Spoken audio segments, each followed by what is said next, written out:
This is VSiN By The Books on VSiN, the sports betting network.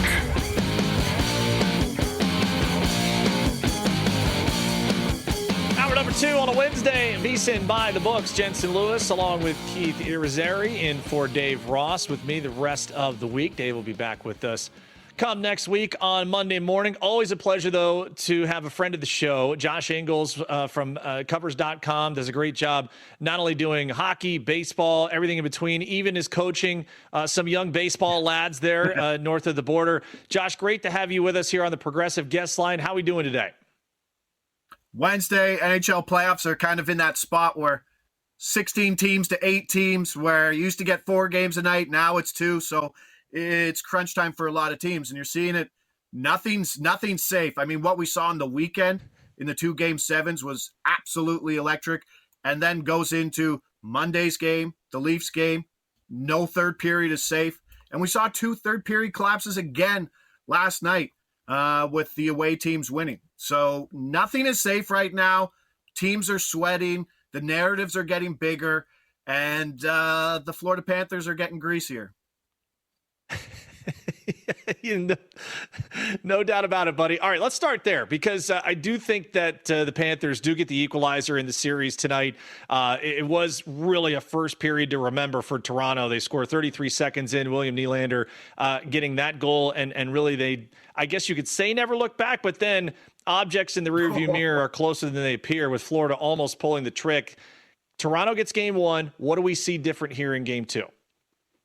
Well, you'll probably see different goaltender in Toronto. Joseph Woll will probably get the start. It's not confirmed as Anthony Stolarz took that Bennett shot in the head. It wasn't like the worst Bennett shot in the head, but he has just such a track record of being an absolute goon to everybody. Like, he took out Brad Marchand. He took out Matthew Knies in the playoffs. The guy's an absolute scumbag. And I say that as a guy who I would love to have him on my team. But he's just one of those guys who you absolutely hate, just like Brad Marchand. Nothing against the guy, but he's a greaseball, and it's going to be a narrative that you see throughout this game. They're going to get Aaron Ekblad back, who's been suspended twice. I mean, this team is just littered with felons, basically. So Toronto can't get into their game, and that's what they want. And Paul Maurice is absolutely sailing the ship from the Florida side of where they want to go. Toronto doesn't have the horses to get into these fights. They don't.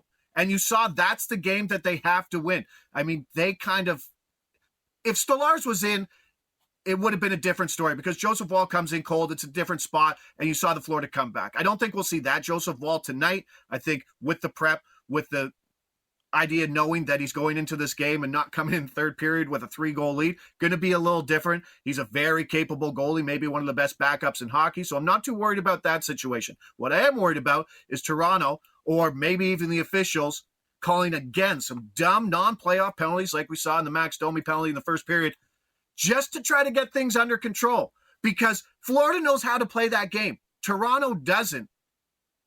Tkachuk, Marchand, that is their MO. If Toronto tries to play that game like everybody in the city wants them to be, like dress Reeves, get in fights, protect your goalie. No.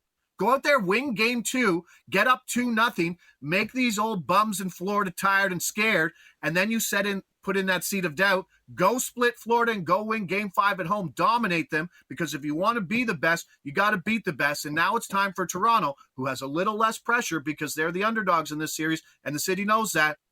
They can make something of themselves if they beat Florida. So, Josh, if I'm reading between the lines, are you leaning the Leafs to end up winning this series? I mean, depends on what odds you give me when they're up 1-0 in the series right now, certainly. I think Toronto can win this, even with Joseph Woll in net. I think there's issues on the blue line. I think they can get to Bob. We saw after Matthew Knies' goal, Matthew Knies, absolute stud right now, talking about how Toronto knows. Go high glove on Bob. That was an issue. And we saw Bob kind of swimming in the net a bit, wasn't at his best. And Bob can go through those stretches. It's interesting. Toronto will have a very tough time matching up in Florida, when they don't get the last change. Right now, that third line, that Marchand, Lundell, Listerainen line is absolutely tough. But Toronto showed a lot of guts. Their defense has been lights out. They don't have an edge. Sorry, they don't have a loss in coaching in Berube versus Maurice, I don't think. And this is a team that has a lot of experience in losing. And that's what NHL playoffs are built on. You don't just skate through stuff. It's been tough sledding for Toronto fans, but all of that builds up and becomes a learning curve for the Leafs, who have a big test today because they're playing their game and they have a big chance to go up 2-0 when they were plus 150 series price with home ice advantage, which was crazy.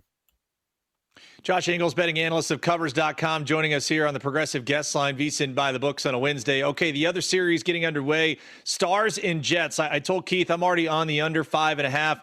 I do look at the Stars, though, and, of course, the way they win Game 7, we know the Jets had to stave off elimination as well. But, boy, Mikko Rantanen, a performance for the ages here, Josh. I do like the Stars here on the road to be able to give Connor Hellebuck fits, and maybe even more in a low-scoring game, but do like them to get them done. Winnipeg shouldn't even be here. I think Dallas should be here more so than Colorado, but Winnipeg, what have you gotten out of Connor Hellebuck? And I love Winnipeg fans because they're just like Toronto fans. They'll lie to themselves and say, you know what, maybe that was the moment Connor Hellebuck just gets over it and actually plays like he's been playing. No, maybe just Connor Hellebuck is a bad playoff goalie. Jensen, you know what guys are like in terms of that spotlight? It's different. Like before we got on air, you talked about the difference between a setup man and a closer. That's a massive difference in feeling and how you look at it. Connor Hellebuck has just one game in his last 16 playoff games of a 900 or better save percentage. He has issues. And out of the situation, they're without Mark Scheifele. They're without their number one center. They cannot outscore. And I say that even though they did outscore St. Louis and came back, and I think St. Louis should have probably locked that game down, but they didn't. Josh Morrissey is questionable. There's a lot of issues. There's, yes, the middle six in Winnipeg is decent. They got guys like Lowry, but they don't have high-end scoring. If Dallas gets up 2-0 in game one here, and they absolutely can, it's going to be tough, really tough for Winnipeg when you have a goalie who can't hold the fort either. And saying that, arrows up for Dallas because Jason Robertson was skating. He's on the third line, second power play. When you get a guy who was playing top one lines minutes to come back for middle six role, you have a loaded roster, and you saw that. And finally, Rantanen wakes up. That Hintz line looks good. Peter DeBoer's shuffled up his line, so there's lots of moving pieces. Look for Harley, to get some more action. Miro Heiskanen could be back, but it's Harley's number one spot on PP1. He's got points and 5 of 7 in that, and he's going to be playing big minutes. By the way, of the starting, and I gave this out a little bit earlier, of the starting 16 goalies so far in the postseason, Hellebuck dead last in save percentage and high danger save percentage. Hellebuck, it's a struggle bus for him in the postseason. Anybody on the Jets side you like player prop wise? I think there's an advantage. Mark Scheifele is probably going to be out. He was non-contact jersey, so the books really haven't put up a lot of Nemestikov props, who he'll be the center one. And I mean, this is how bad kind of your lineup is when your center one isn't even on your power play one. But that does lead maybe some correlation props with Cole Perfetti and Nick Ehlers on the second line, who also correlate PP1. A point for each of those guys is plus 350. And I think I've paraded myself around betting correlated point props in the NHL. I won 150 units in 1 month just betting it, and the books adjusted the prices, and I gave away the edge like a donkey, but I got my money out of it. And it's one of the best ways to bet hockey. These two guys are going to play all their ice time together. Get them for a point each. Boom, plus 350. You get a plus 125 and a plus 135. Put them together, you get a plus 350. I don't think they're still priced properly, and that's PP1 correlated. That's a big price. Josh Inglis, betting analyst of Covers.com, joining us for a couple more minutes here on VSiN By The Books. Again, Maple Leafs plus $1.20 dog at home tonight. Winnipeg also plus $1.05. So 2 more home dogs there in the NHL as Game 2 gets underway north of the border for Toronto and for Florida. And then we shall see how Game 1 of Stars and Jets plays out. Hey, we do have a loaded slate on the diamond today. Know you have some player props you want to jump into. Give us the lay of land for what you're targeting today. I think the last time I was on, I was pushing Pittsburgh, St. Louis over in the getaway game on a Wednesday, Mitch Keller versus Miles Michaelis. And I think it was 1-0 in like 12 innings. And I'm just like, I am done with overs in the afternoon on getaway games, especially when the team has the day off the next day. And that's where I am today. Wrigley, under 7, -105. We're talking almost 20-mile-an-hour winds blowing in. I know a lot of that's priced in, but it's a good number. I'm happy to be on the 7 there, the flat 7, get the push.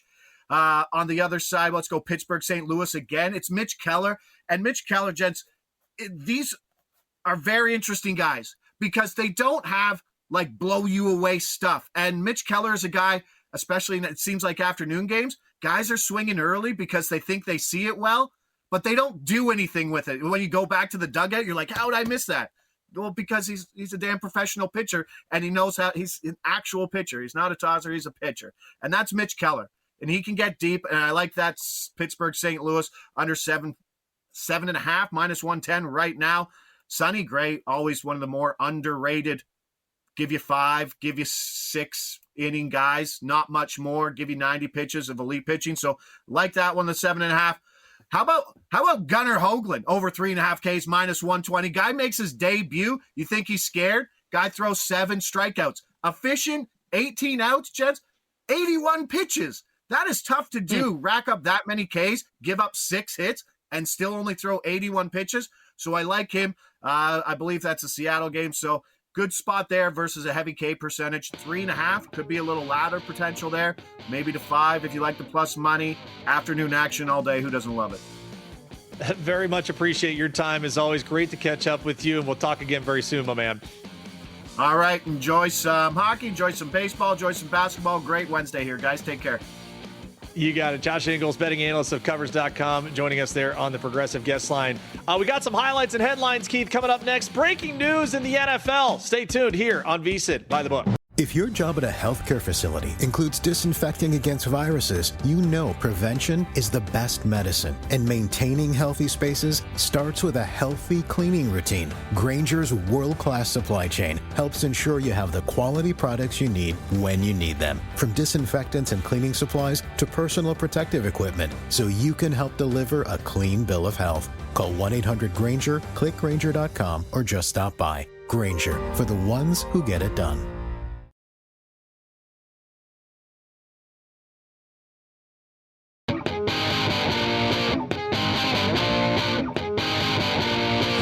Tuned in to VSiN By The Books, right here on VSiN.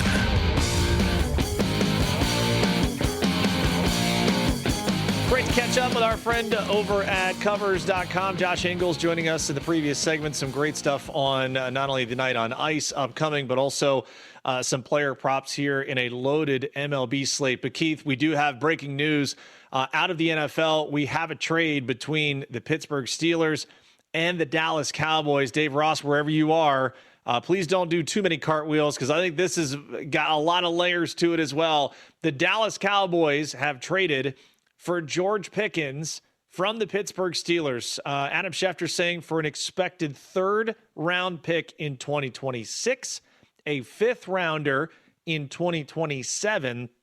Dallas will also receive a 2027 6th-rounder from the Steelers. Whoa. Okay. On the surface here, Keith, you get kind of the Robin to the Batman there on the other side of the offense for CeeDee Lamb. Now George Pickens lining up opposite of him for Dak Prescott. The Steelers perhaps get rid of a little problem child there and maybe pave the way for a little bit more of a buttoned-up culture, if you will, there in the Steel City. I mean, I guess the Steelers went out and got DK Metcalf in the offseason, right? Like, the question was, could Metcalf and Pickens be a dynamic duo? And I think it seemingly looked like the Steelers just wanted to get out of the business that is George Pickens. Pickens is talented. Jensen, it's not a question about his talent. And he can catch a football. He can go up and meet it at his highest point. He's got speed. He's got strength. He could score touchdowns. He could do all that kind of stuff. It was the effort level that has been the bugaboo for George Pickens over his 3 seasons in the NFL. So the question becomes, what George Pickens will the Dallas Cowboys get? Will they get this elite, stud style wide receiver and now, like, as a number 2, could potentially be one of the 2 or 3 best number 2 wide receivers in all of the NFL? Or are they getting a headache? And are they getting a guy that's going to whine and complain if he doesn't get the ball, and whine and complain if the route that he's running isn't exactly what he wants, and whine and complain if he's a dummy route and he has to, block somebody? I don't know what the answer is, but I think Jensen, I think if you're the Cowboys, it's worth the risk, right? Like, I don't see the issue with taking this risk, putting in with CeeDee Lamb. No, not at all. And as far as the futures go, we just showed you the Cowboys plus 750 to win the NFC East, so not a ton of movement there. Also, the Steelers plus 550 there in the AFC North, but you see the Eagles still a comfortable betting favorite at minus $1.40. And also thinking about where the Steelers could be here in that loaded AFC North as well. Ravens minus $1.45. The betting favorite to win that division, with the Bengals plus 230 in front of Pittsburgh. So that your breaking news out of the NFL. George Pickens traded to the Dallas Cowboys from the Pittsburgh Steelers for an expected 3rd-round pick in 2026, a 5th-rounder in 27, and then the Cowboys also receiving a 2027 6th-rounder from the Steelers. That is a great highlight and headline for you. How about we jump in as we revisit also our highlights and headlines? Help your bottom line with today's highlights and headlines. All right, so the NBA has been just ridiculous so far in the second round, and ridiculousness continued, Keith, as we got 2 more underdogs, and both of them on the road winning their respective games and also taking a massive series lead. The Pacers do 2-0 over the Cleveland Cavaliers, headed back to Indianapolis. But, man, what a show of force here by the Golden State Warriors in Minnesota. They take out the Timberwolves 99-88. But also the backdrop of that, Keith, Steph Curry unavailable for the second half of that game with a hamstring injury. They get the supporting cast to finally show up here. And listen, veteran teams find ways to win, and that's why they have the playoff pedigree they do. A 99-88 win, but the bigger picture for you, Keith, and I think you mentioned it for people just joining us in hour number 1. If Steph Curry is lost for any amount of time in this series, there's no way Golden State can win it. Here's how the Warriors can win this without Steph Curry. You can lose game number 2. You have the long layover, the delay in games between game 2 and game 3, and he comes back and he's healthy. Jensen, you and I are no spring chickens anymore. Like, are we noticing that as great as older players are during the regular season, as the seasons go on, like, we're seeing little nagging things, right? LeBron is one of the greatest that's ever done it. We saw him kind of wear down a little bit in round number 1. Kevin Durant wasn't able to make it through an entire season. James Harden, I know there's the Game 7 Harden issues anyway, but he looked like he got older as that series went on. And God forbid what we're seeing right now with Steph Curry, 37 years old, he tweaks something. I mean, you know how it is, right? Like, the things that you did at 27 and then even at like 32, it's just harder to do when you're 37 years old or older. The nagging things, they bother you, they linger. So hopefully Steph Curry gets all the right treatment. He's fine, and we can have a great series. Because the Timberwolves look bad in game number 1. It's a very winnable series for the Golden State Warriors, assuming Curry is healthy. Game 2 tomorrow night in Minnesota. Timberwolves already a 10-point favorite, anticipating in the market, at least looking like Steph Curry will be unavailable here just in a quick turnaround. Total of 202. By the way, and you see... I got to interrupt you. I want to interrupt you for fun here. Like, listen, this is the first time you and I are working together for a while. So for our viewers out there that are watching radio, you don't get to see this. So Jensen, you had like this big, like almost uncomfortable smile on your face when I was mentioning as you get older, like the nagging things. All right, like peel back the curtain for us. Like, tell us, right? Like, it's things don't heal the same ways. Again, I'm going to draw on my fantasy camp here, where last couple of years I've had to throw actual batting practice to how shall I say it, our older gentlemen who find their way down to Arizona for fantasy camp.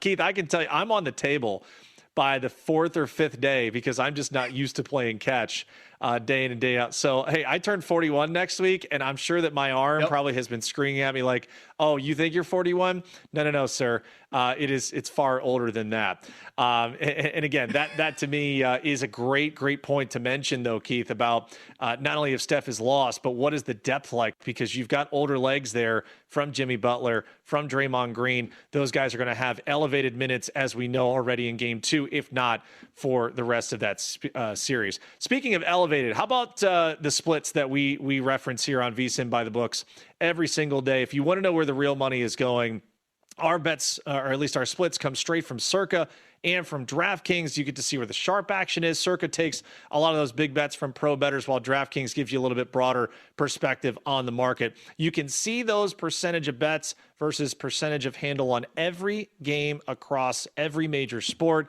Get those exclusive splits for as little as $9.99 for your first month at vsin.com/subscribe. Jump on the website.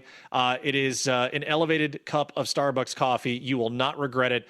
So many people chiming in on social media telling us how much it has meant to be able to hear those, Keith, and to be able to help them break down these games as we handicap them moving forward. By the way, another highlight and headline.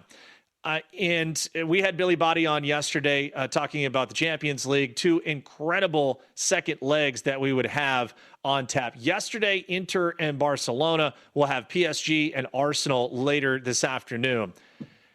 I got to tell you, we have had some theatrics in the NBA and NHL postseason. What we witnessed yesterday in the final 5 minutes, first of all, Inter up early, 2-0. Okay, Barcelona scores 3 unanswered. Then Inter, in the final minutes of extra time, find a way to get the equalizer. They have to go into extra time, I should say. It was an unbelievable flurry of activity. So if you missed it, an absolute instant classic. They were 3-3 in aggregate coming into the match. And in the 93rd minute, that's where Inter leveled it to send it to the extra time. I am just floored to see this. And I know our producer, Brandon Valesky, was living and dying with every minute as it transpired. But Keith, an incredible finish. Inter is now moving on to the Champions League final with a 4-3 win, instant classic. They will be in Munich at the end of May to try and hoist the trophy. Yeah, if you like goal scoring, it was the game for you, right? 13 total goals, multiple comebacks in this one. So it was fantastic. You got to see some of the best do their thing. And yeah, now what is it? May 31st in Munich will be the championship, and you'll get PSG or Arsenal taking on Inter. It should be awesome. And what's so cool about this is you're so big right now in the NBA, NHL, and then, for you and I, baseball.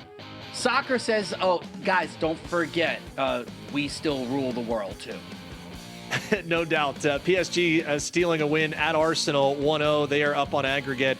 Arsenal will need at least 2 goals to be able to try and move on in this one. We move on to one of our favorite things to tackle. That is MLB, but some award markets and some props you can add to your portfolio when we come back on VSiN By The Books.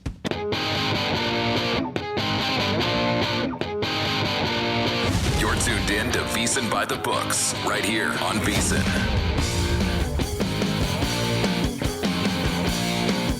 Halfway home here on a Wednesday edition. VSiN By The Books. Jensen Lewis along with Keith Irizarry and for Dave Ross. Super Dave will be back next Monday getting some well-deserved R&R down there at Virginia Beach. Keith, I can only imagine he's probably got us tuned in walking down the beach. And when we delivered the George Pickens to Dallas news, if we took calls on this show, he would be the first guy on the hotline to jump in and give his 2 cents. So I can't even imagine what his reaction will be next week. It's going to be fun.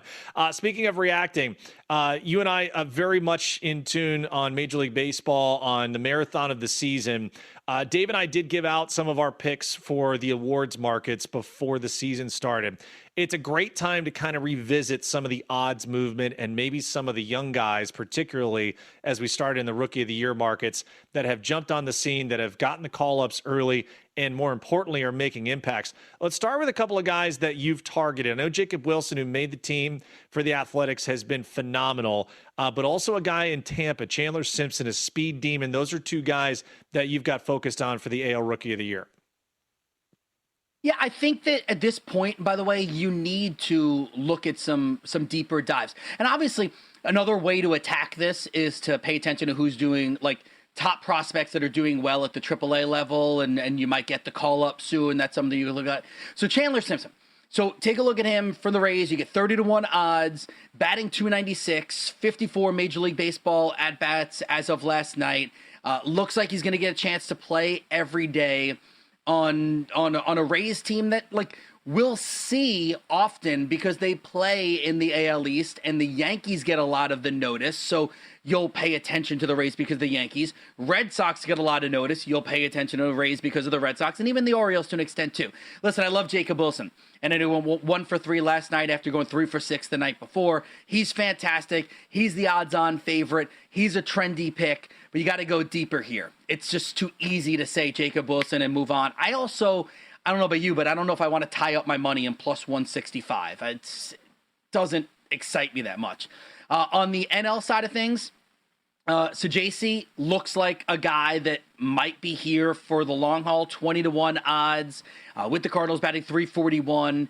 They're another one. Again, I think sometimes you look at teams like how relevant is an organization. And I don't know if the Cardinals are going to be a playoff team. They're 17-19 on the season, but they have a market where people pay attention to them. So if JC continues to hit well and do this, I think there's a chance there. So again, 20-1 odds on him. That's something I'm willing to, tie up my money in for the next 3.5 months. 4 months. Yeah, I think it's great, and it's a good idea too. We tried to give people maybe a little bit more of a line of demarcation. This is usually a position player award on the Rookie of the Year side because of the amount of games that guys get to play. And I know people are screaming through their TVs or their radios, oh, hey, 2 pitchers won Rookie of the Year, Luis Gil and Paul Skeens last year. Understood. But most of the time, it's going to be a position player. Skeens is also a different beast. Heel was good, and I think in the American League there wasn't really another option. Skeens also, up until the last month of the season, people were talking about potentially as the NL Cy Young winner as well. He's a little bit of a different beast.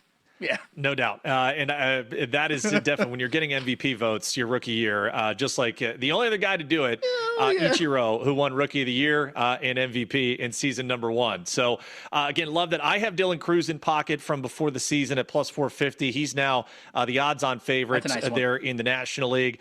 Maybe a value pick, Cam Smith out of Houston for the American League, a guy that's going to get regular reps. And I'll throw even one from here in Northeast Ohio. Probably a matter of time before Travis Bazzana gets his call up to the Cleveland Guardians. So if you want a super duper lottery ticket, Bazzana you can get north of 100-1 at various books. Cy Young is fascinating from not only last year's carryover here, Keith, but also looking at some of the usual suspects this year. And if you're looking at the American League side, it's a boatload of left-handers. It is Tarek Skubal yet again at the top of the list with Garrett Crochet, a fellow left-hander. I was on Cole Reagans last year. You are a fan of him as well. And we're both aligned here picking the Royals to win the American League Central. What stands out to you about Cole Reagans besides the monster strikeout numbers thus far?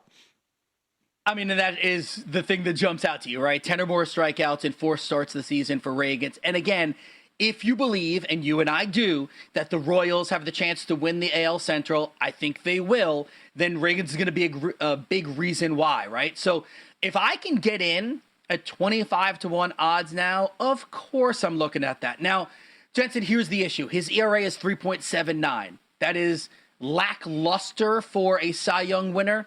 I think he will lower that. I don't think that's going to be an issue. So Reagans is a guy. Let me double back. Can we pull the screen back up for our viewers again? Can we just get the graphic back up one more time really quickly?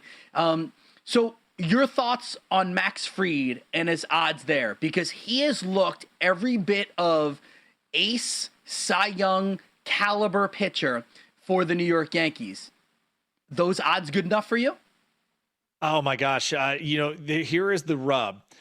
Because you and I know that the media is so heavily involved with narrative-based awards, this could get to be a little bit of fatigue because of Aaron Judge running away with the American League MVP. Does Max Fried get hurt by, we can't give all these Yankees, these awards? Max Fried has been there. He has the stats to back it up. And I do believe that he is absolutely live. And you may want to jump on him now.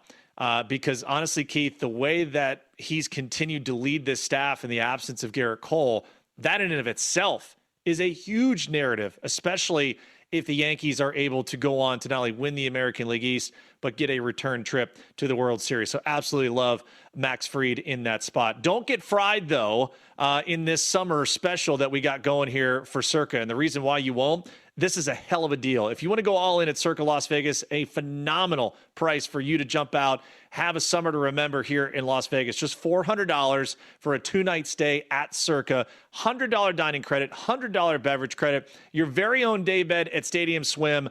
Yes, Keith and I, as the Bald Brothers for life, we will have to add a little bit of an umbrella in that spot, but we're happy to do that because the party never stops there at Stadium Swim. But by the way, the $400 includes your resort fees and taxes. You can't beat this deal. It is valid for stays between May 26th and September 4th. So don't miss out. Lock in your all-in summer package now at circalasvegas.com. A couple other guys to throw at you from both the American League and National League Cy Young ideas. I know you like Zach Wheeler in the National League. I threw out Logan Webb for the Giants, I should say. Also Jacob deGrom for the Rangers. I know he's lying in the weeds here a little bit. Just a guy that at those numbers, if I can get double digits on a couple of those guys with pedigree, I really like that. Dark horse candidates for me on the American League side, Luis Castillo, just knowing the ballpark he gets to pitch in is huge and beneficial. And then if you want another lottery ticket, how about Brandon Pfaadt there for the Arizona Diamondbacks? 80-1, wow. Young guy who has really started to find some swing and miss. So again, lottery tickets for a reason there, but maybe not a bad idea to get a sprinkle there for your portfolio. Again, I think that's a good way to play it, right? Like, find some real deep dives. I do like Zach Wheeler. 13-1 odds is where I saw it routinely in the Cy Young conversation on a team that, is going to be, again, towards the top of the National League with an opportunity to win the NL East. 57 strikeouts in 7 starts, and the record at 2-1 isn't something to write home about, but we've also seen in the past that wins it's not always the decider for a Cy Young winner. So the strikeouts are good. The pedigree is there. We've seen him in the Cy Young conversation before.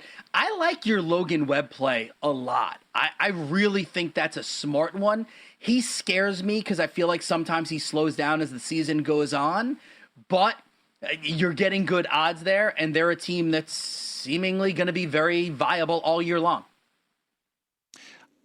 We know that the American League MVP, I can't even believe I'm saying this, is all but wrapped up unless Aaron Judge gets hurt. Because it's barring a an historic start injury, yet it's locked again. up, yes. It's locked up. You're free, and listen, we don't deter anyone from wanting to put their hard-earned dollars on a market such as that, but hey, that's totally your call. National League MVP, much more of a competition. I know you're big on the Polar Bear and Juan Soto there in Mets country. What do you like about both those guys? Yeah, so like you who, covered the Guardians for so many years, I work for SNY, a network that covers the New York Mets, and I'm in the New York market, so I'm a little bit more prone to just like being around these players a lot. And I just love what Pete Alonso is building this year, coming off an offseason in which he didn't know if he'd be back or not. Leads the National League in batting average, on-base percentage, slugging percentage, hits, extra base hits. Will there be regression? You'd assume so. But plus 650, 7-1 odds basically for Alonso. And then again, Juan Soto has started off slow, but if I can get in at 16-1, why wouldn't I? The Mets seem like a real baseball team this year. Yep, they're going to be a force to be reckoned with, especially the way those guys are swinging the bat. I mean, Pete Alonso, a leader in most offensive categories or top 5 in some of the most important ones. Mets, by the way, today will be back out in the desert to finish up their series against the Diamondbacks, Kodai Senga and Merrill Kelly in that matchup. Speaking of pitchers, it's Whiff Wednesday here on VSiN By The Books. Come on back, player props and pitcher matchups on VSiN, the Sports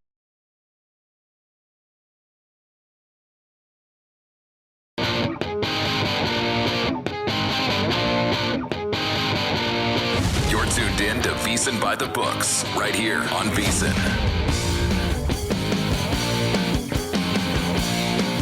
Wrapping up hour number 2 here on a Wednesday edition of VSiN By The Books. Jensen Lewis, Keith Irizarry joining me today, tomorrow, and Friday. Going to be a great rest of the week.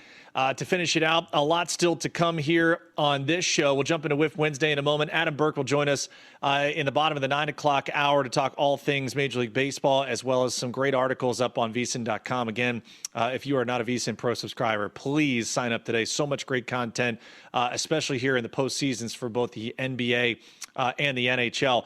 Keith, we talked a little bit about some of the award markets there in baseball. A segment we love to do every week here is Whiff Wednesday, targeting some of those pitching matchups. You brought up Dylan Cease and the Yankees earlier in the program. Let's go right back to that because it is particularly one people might be able to exploit. And the Yankees putting up a boatload of runs yesterday. Does that carry over in your mind? I have a cease and desist order for you Padre fans because the Yanks, boy, the career numbers have not been good, even with his tenure there as the Chicago White Sox. Yeah, the numbers are lackluster. As for Judge and Goldie, two guys that you can start looking at, combined 7 for 15, 2 doubles, a home run against Cease. The problem is in the Yankees lineup, and listen, I've talked a lot about the Yankees lineup, again, covering New York sports in this market often. I'm not a firm believer in totality in this Yankees lineup. I mean, you can look up and down, and Jazz is out with an injury, and you don't really know what Ben Rice is, and like Goldie's still not hitting home runs, but his batting average is good, and Aaron Judge is ruthy, and I get all of that. The lineup is good enough that you can't always pitch around Judge and Goldie. Yeah, I think one of them goes yard today. I don't know which one. One of them is hitting a home run, Judge or Goldie. So then I would look at the odds, and I would probably just play both of them. I think that's a fascinating look, particularly you look at the price today, Padres plus $1.50 on the money line, total of 8, and the reason why it's Dylan Cease against Max Fried, who we just talked about being very live in the American League Cy Young market. Fried is 6-0 with a 1.01 ERA. 6-0 with a 1.01 ERA. Unbelievable. And if the Padres were an American League opponent, the numbers are even more disgusting. But here we are. And this was a showdown series here, Keith, coming in. Remember, it was the Padres in Game 1 that were able to get to Devin Williams in the Yankee bullpen. And then the Yankees left no doubt last night, scoring into the double digits. So the rubber match of the series tonight from the stadium, 7:05 first pitch. Again, Yankees minus $1.80 favorite with Max Fried on the mound. We have also looked to Sacramento for a boatload of overs this year. That could be in jeopardy considering who is on the mound for Seattle. So I threw in the headline, woo, baby. That's Brian Wu at the Athletics, and he has been arguably the best starter outside of Logan Gilbert now on the IL for the Seattle Mariners. Keith, to the tune of 6 or more innings in all 6 starts, 6 or more strikeouts in all 4 of his road starts. So my leans were naturally him on the over for the outs recorded as well as strikeouts. Again, the Athletics have been a pretty solid lineup, but man, you don't get in the way of a moving freight train, and this is what Brian Wu has been out of the gates. He's been so good, and he's shown flashes of this over the last couple of seasons. You went Wu, baby. I would have done something with Wu-Tang, like, the A's better protect their neck or something like that. I don't know. Or like Wu, cash rules everything around. I don't know. I would have done something Wu-Tang there. That's just me, that's how I live. I want to look something up really quickly. So, I think your strikeout prop is probably the way to go because you look at this. In order to get the strikeout prop, you got to look at the innings pitched. And because he's gone 6 or more innings in all 6 of his starts this year, you're feeling good about it. Try to pull up this strikeout prop. Do you have it right now? Pitcher props. I'll look at it here. There you go.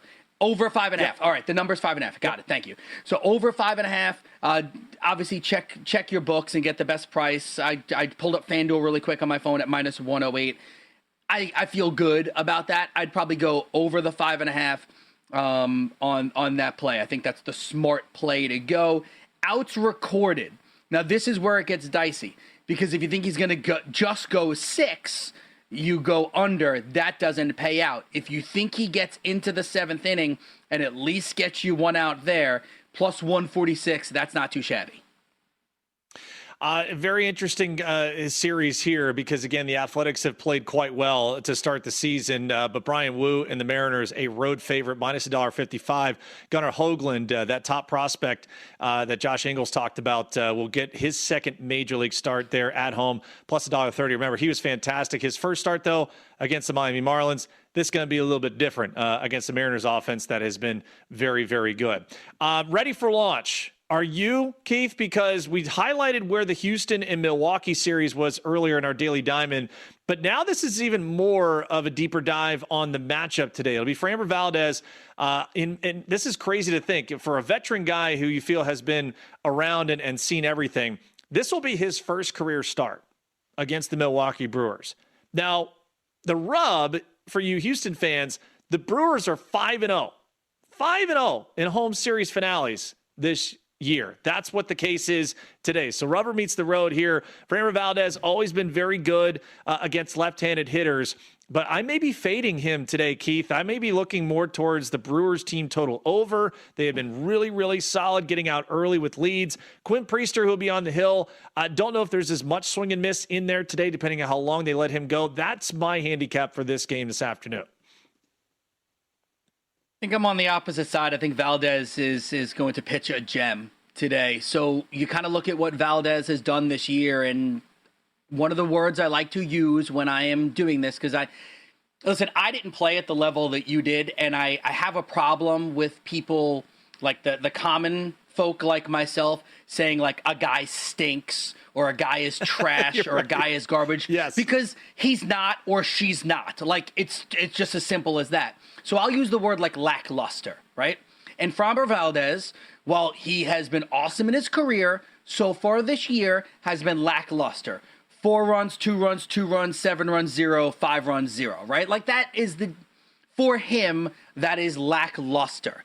I think today is the day he breaks out. I feel like a 7-8 strikeout game. I feel like a 7-inning game, 1 run. Astros probably end up winning the game. So I'm a little bit on the opposite side of you on this one. Do you agree with me on that? And again, I know you played at the highest level, so maybe it even irks you a little bit more. It bothers me to no end, and especially in the field that you and I are in now, like the sports talk radio where I have to scream and be the loudest person in the room. Everyone who plays a pro sport is better than everybody else in the common world. So the whole like they're trash or garbage, I think we can assess whether someone's not playing well. Maybe they're not at their best, but they're not trash and they're not garbage. Yeah, and I think you look, Keith, at situational spots, and again, I'll just decide with my experience in seeing certain guys. I would always say this: Miguel Cabrera, night games versus day games. For whatever reason, it was easier to pitch to him during the day if he couldn't see it as well, or what have you. Those are the matchups as a late inning leverage reliever that I wanted. Okay, you get a day game getaway day here for Houston in Milwaukee, and again, situational spot from a betting perspective that you may want to back a short home dog. Love the situation, and again, Houston overall has not been good in these road series finales as a favorite. 64% of the bets, 82% of the handle on Houston today, minus $1.30 favorite. Brewers on the comeback, plus $1.10.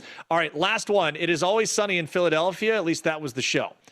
It's still sunny in St. Louis, even though this is a team in transition. Highlight my fellow Vandy boy, Sonny Gray, who will go up against Pittsburgh. Cardinals are 4-1 in Sonny Gray's 5 home starts thus far this year. However, this is Vandy on Vandy crime for you. Brian Reynolds, fellow Commodore, has owned Sonny Gray in his career. 333 average, 2 doubles, 3 homers against his fellow Vanderbilt mate. So I'll stick right there with the black and gold, Keith. Brian Reynolds, 2 or more hits, runs, RBI. I know you love that market. And Sonny Gray over on the outs recorded. Those are my 2 leans in this matchup. Like him a lot, by the way. That was like a legit, genuine laugh you got out of me there. I like when I can get my wife or either of my sons to laugh like that. I always I just pause for a second and go, yep. Nailed that one. Yeah, you nailed that one. Sunny in Philadelphia and sunny in St. Louis. I like both those plays. Sonny Gray would scare me a little bit more if I had to lean one more than the other. I would lean more for Brian Reynolds, typically because the player props I lean towards are hitter props. Pitcher props scare me because it's very volatile unless you're like a Skeens type of pitcher. So I'm going to say no to Sonny Gray, say yes to Brian Reynolds.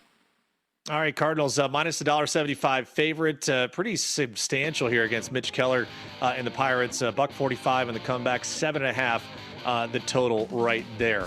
Again, it's going to be fun to see where the rest of this plays out from an MLB slate today. Loaded MLB slate to get into. And again, jump on VSiN.com to become a VSiN Pro subscriber. Normally $240, just $199 when you sign up today. We'll throw in 2 extra months for free. Use the code PRO to lock in at VSiN.com/subscribe. News or noise coming up next on VSiN.